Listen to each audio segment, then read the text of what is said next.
ایک دفعہ کا ذکر ہے کہ ایک گاؤں میں ایک غریب لڑکا رہتا تھا۔ اس کا نام علی تھا۔ علی اور اس کا چھوٹا بھائی اپنے دادا دادی کے پاس رہتے تھے کیونکہ ان کے والدین کا ایک حادثے میں انتقال ہو گیا تھا۔ دادا دادی بہت بوڑھے تھے، اس لیے ان کا کمانے والا کوئی بھی نہ تھا۔ کئی دن بھوکے گزر جاتے۔ کبھی ہوتا تو کوئی ہمسایہ، کوئی دوست ان کو کھانے کے لیے کچھ دے دیتا، ورنہ ان کو بھوکے رہنا پڑتا۔ وہ لوگوں کو ہنستے گاتے کھاتے دیکھتا تو اسے بہت دکھ ہوتا تھا کہ آخر ہم ایسی زندگی کب گزاریں گے۔ وہ اپنے گھر والوں کی مدد کرنا چاہتا تھا۔ وہ پارک میں جا کے گھنٹوں بیٹھ کے روتا اور سوچتا کہ آخر کیوں میں اپنے گھر والوں کی مدد کیوں نہیں کر پا رہا؟ آخر ایسا کیا ہے کہ ہمارے لیے کچھ بھی اچھا نہیں ہو رہا؟ وہ کئی گھنٹوں پریشان ہوتا۔ انہی سوچوں میں گم ایک دن وہ اپنے گھر جا رہا تھا کہ اسے راستے میں ایک چھوٹی لڑکی ملی۔ سب لوگ اس کو اگنور کر رہے تھے جبکہ وہ بہت رو رہی تھی۔ اس نے اس سے پوچھا کہ اے ننھی لڑکی، تم کیوں رو رہی ہو؟ اس نے کہا مجھے اپنے گھر کا راستہ بھول گیا ہے، میں اپنے گھر جانا چاہتی ہوں۔ وہ اس کے ساتھ اس کو ایک پارک میں لے کے آ گیا۔ اس لڑکی نے کہا کہ دیکھو، مجھے پتا ہے تم علی ہو اور میں تمہاری مدد کرنا چاہتی ہوں۔ یہ کہتے ہوئے خوبصورت پری بن گئی۔ اس پری نے اس سے کہا کہ میں جانتی ہوں تم بہت رحم دل لڑکے ہو، اسی لیے میں آج تمہیں ایک تحفہ دیتی ہوں۔ اس نے اسے 3 دیگچے دیے اور کہا کہ تم جو چاہو ان دیگچوں کو صرف یہ کہہ دینا کہ یہ تیار ہو جائے تو فوراً پک کے تیار ہو جائے گا۔ وہ دیگچے لے کے گھر آ گیا۔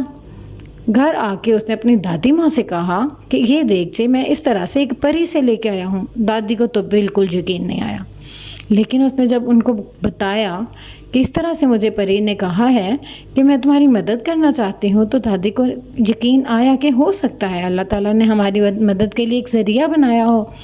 تو وہی ہوا، دادی نے اس میں ڈھیر سارے کھانے تیار کیے، اتنے کھانے جو انہوں نے کبھی زندگی میں بھی نہ کھائے تھے، طرح طرح کے لذیذ کھانے جو انہوں نے کبھی دیکھے بھی نہ تھے، وہ ان کے سامنے پک کر تیار تھے، یہاں تک کہ دسترخوان چھوٹا پڑ گیا۔ اب تو چھوٹا بھائی بھی بہت خوش تھا۔ اب ان کے کھانے کے لیے جو گنجائش تھی اس سے بھی کہیں زیادہ تھے، تو اس نے بازار میں جا کے وہی کھانے علی نے بیچنا شروع کر دیا۔ جب علی کھانے بیچنے لگا تو ان کے پاس پیسے آنے لگے، ڈھیر سارے پیسے آنے لگے، جن پیسوں کے ساتھ انہوں نے گاؤں میں ایک ریسٹورنٹ کھول لیا۔ اب اس ریسٹورنٹ میں ہمیشہ بہت رش لگا رہتا، دن رات، کیونکہ اس طرح کے لذیذ کھانے تو کہیں بھی گاؤں میں نہ ملتے تھے، اس لیے وہاں پہ بہت رش لگا رہتا اور ان کی خوب بکری ہوتی، ڈھیر ساری آمدنی آنے لگی اور ان کے حالات دنوں دن بدل گئے۔ اور اب انہوں نے شہر میں ایک بہت بڑا ریسٹورنٹ کھول لیا، کئی جگہوں پہ وہ کھانا ڈیلیور کرتے اور اب ایک بہت بڑا بنگلہ بنا لیا تھا۔ اس طرح چند ہی دنوں میں ان کے حالات بہت اچھے ہو گئے۔ دادا دادی، چھوٹا بھائی، علی، اب سب بہت خوش تھے کہ اللہ تعالیٰ نے کیسے ایک چھوٹی سی لڑکی کو ان کی مدد کا ذریعہ بنایا۔ اصل میں ان کی مدد کا ذریعہ صرف اس لیے بنا کیونکہ وہ خود نیک دل تھا۔ اور بچوں، آپ نے غور کیا کہ ایک چھوٹی سی چڑیا ہمیشہ اس کے ساتھ رہتی تھی، اس کی غربت میں بھی، جب وہ پارک میں ہوتا تب بھی۔